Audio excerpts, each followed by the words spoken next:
કતારગામ વિસ્તારની ઘટના ડબોલી વિસ્તારમાં આંગણવાડીનું કામ ચાલુ હતું। નવી આંગણવાડીના ચણતર કામ વખતે મજૂરી કામ કરતા મજૂરનું મોત। પહેલા માળે ઈંટો ચડાવતી વખતે મજૂર નીચે પટકાતા મોત।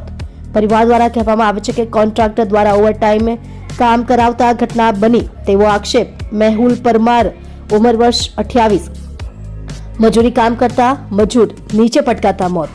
પરિવાર દ્વારા આક્ષેપ છે કે કામની જગ્યા પર કોઈ સેફટી વગર કામ કરાવવામાં આવે છે। મજૂરોની પાસે મજૂર નીચે પટકાયા બાદ કોન્ટ્રાક્ટર 108 ને પણ જાણ કરવામાં આવી ન હતી।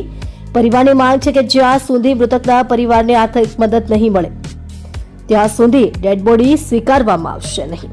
આપ જોઈ રહ્યા છો ગુજરાતની સૌથી પહેલા ખબર આપતી Surat express news channel. Director Rajesh મંગલેની સાથે दिलीप भाई सोमलाभाई डामोर और आदिवासी भील समाज सेवा सूरत थी आવું છું।